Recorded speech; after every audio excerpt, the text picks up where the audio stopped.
अनुसूची शेड्यूल। अनुसूची प्रश्नों की एक लिखित सूची होती है जिसे कि अनुसंधानकर्ता अपने अध्ययन को प्रकृति और उद्देश्य को ध्यान में रखकर तैयार करता है। यह तथ्य संकलन की एक प्रत्यक्ष विधि है। इस प्रविधि में अनुसंधानकर्ता स्वयं उत्तरदाता से पूछ कर प्रश्नों के उत्तर अंकित करता है। अनुसूची शब्द सूची शब्द में अनु उपसर्ग के जोड़ने से बना है, जिसमें अनु शब्द का अर्थ है क्रमबद्ध रूप में या क्रम अनुसार और सूची का अर्थ है क्रमबद्धता। तो अनुसूची की अगर परिभाषा हम देखें तो एम.एच. गोपाल के अनुसार अनुसूची एक अर्थ में उन मदों की विस्तृत, वर्गीकृत, नियोजित और क्रमबद्ध सूची है जिसमें उत्तर सूचनादाताओं से पूछ कर अनुसंधानकर्ता स्वयं भरता है। दूसरा, गुडे एवं हॉट के अनुसार अनुसूची सामान्यतया प्रश्नों के एक समूह के लिए प्रयुक्त होने वाला नाम है जो एक साक्षात्कारकर्ता द्वारा दूसरे व्यक्ति को आमने सामने की स्थिति में पूछे एवं भरे जाते हैं। E.S. बोगार्डिस ने भी अनुसूची की परिभाषा को समझाते हुए बताया है कि अनुसूची उन तथ्यों को प्राप्त करने की एक औपचारिक प्रणाली की प्रतिनिधित्व करती है जो वैश्विक रूप में एवं अनुभव योग्य रूप में है। तो इस प्रकार ये कुछ जो है परिभाषाएं थी। अब अनुसूची की कुछ विशेषताएं को समझते हैं। Characteristic of schedule.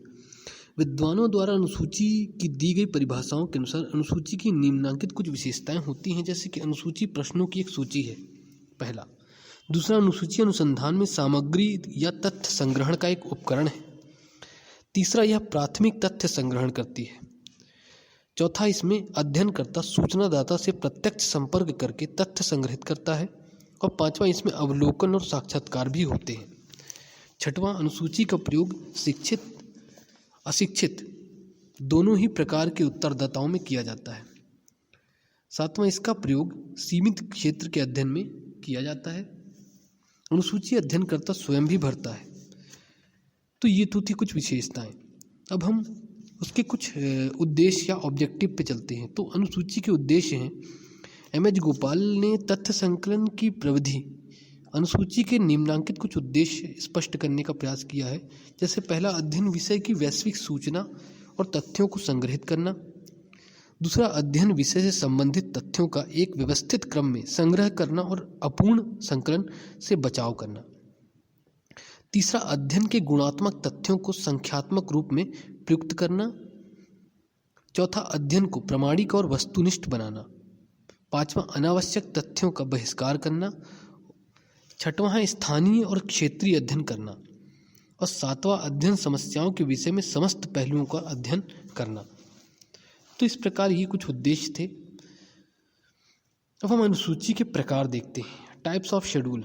तथ्य संकलन की प्रविधि अनुसूची का प्रयोग किस उद्देश्य से किया जाना है, इसके आधार पर इसे हम विभिन्न प्रकारों में वर्गीकृत कर सकते हैं। जैसे पी.वी. यंग और लुंडबर्ग ने इसे अलग भागों में बांटा है। अनुसूची के उन्होंने कई प्रकार दिए हैं। जैसे सबसे पहला, साक्षात्कार अनुसूची। दूसरा, अवलोकन सूची। तीसरा, मूल्यांकन अनुसूची। चौथा, प्रलेखीय अनुसूची। और पांचवा, संस्था सर्वेक्षण अनुसूची। विस्तार से समझते हैं। साक्षात्कार सूची या इंटरव्यू शेड्यूल। साक्षात्कार को व्यवस्थित एवं क्रमबद्ध रूप से संचालित करने के लिए इस प्रकार की अनुसूची का प्रयोग किया जाता है। इसमें प्रश्नों की एक सूची बनाकर उत्तरदाता से अध्ययनकर्ता क्रमानुसार प्रश्न पूछता है और उनके उत्तरों को लिखता जाता है। दूसरा, अवलोकन सूची होती है, ऑब्जर्वेशन शेड्यूल। तो अनुसंधान कार्य में अवलोकन कार्य को व्यवस्थित एवं क्रमबद्ध करने के लिए इस अनुसूची का प्रयोग किया जाता है। इस प्रकार की अनुसूची में अनुसंधानकर्ता सूचनादाता से प्रश्न पूछता नहीं है, बल्कि अपने अध्ययन में वह जो देखता है उसी को अनुसूची में यथास्थान अंकित करता जाता है। यह अनुसूची अवलोकनकर्ता के लिए मार्गदर्शक का काम करती है। मूल्यांकन सूची, रेटिंग शेड्यूल। जब हमें किसी घटना, संस्था या कार्यक्रम के विषयों में लोगों की राय, मनोवृत्ति एवं दृष्टिकोण जानना होता है तो इस अनुसूची का प्रयोग किया जाता है। इसका उद्देश्य सामाजिक घटना, समस्या, कार्यक्रमों का मूल्यांकन करना होता है। परिवार नियोजन कार्यक्रम, पंचवर्षीय योजना, जाति कल्याण कार्यक्रम आदि के मूल्यांकन के लिए इस प्रकार की अनुसूची प्रयोग की जाती है। चौथा है प्रलेखीय अनुसूची, डॉक्यूमेंट्री शेड्यूल। इस प्रकार की अनुसूची का प्रयोग लिखित प्रलेखों, आत्मकथा, डायरी, शासकीय अशासकीय रिकॉर्ड आदि में सूचना एकत्र करने में किया जाता है। लिखित प्रलेखों की सूचना को इस प्रकार की अनुसूची में क्रमबद्ध अंकित किया जाता है। व्यक्तिगत अध्ययन पद्धति में इस प्रकार की अनुसूची का प्रयोग किया जाता है। पांचवा है संस्था सर्वेक्षण अनुसूची, इंस्टीट्यूशन सर्वे शेड्यूल। जैसे कि इसके नाम से ही स्पष्ट होता है कि यह अनुसूची संस्था के कार्यकलापों, कार्यों और प्रभावों के अध्ययन के लिए प्रयोग की जाती है। इस अनुसूची से संस्था की गतिविधियों का मूल्यांकन किया जाता है। अनुसूची निर्माण की प्रक्रिया, process of preparing a schedule. अनुसूची निर्माण की एक प्रक्रिया है जिसमें हमें विभिन्न चरणों से गुजरना पड़ता है। आदर्श अनुसूची के लिए हम एक प्रक्रिया के अंतर्गत अनुसूची का निर्माण करते हैं।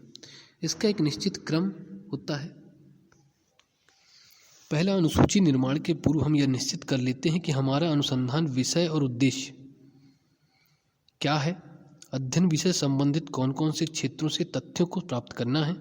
इन सभी प्रश्नों पर विचार करके ही हमें अनुसूची का निर्माण प्रारंभ करना चाहिए। दूसरा, अनुसूची के द्वितीय क्रम में अध्ययन विषय को विभिन्न पक्षों जैसे कि व्यक्तिगत, पारिवारिक, सामाजिक एवं सांस्कृतिक आदि के आधार पर वर्गीकृत करके प्रश्नों का निर्माण करना चाहिए।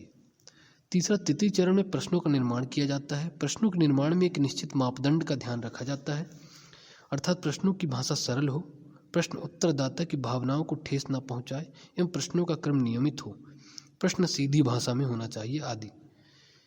चौथी चीज, अनुसूची के अंतिम चरण में अनुसूची का पूर्व परीक्षण किया जाता है, अर्थात अनुसूची की वैधता की परीक्षण करना।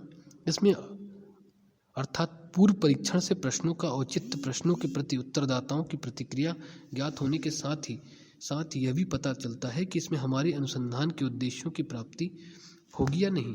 पूर्व परीक्षण के आधार पर से अनुसूची में आवश्यक परिवर्तन भी किया जा सकता है।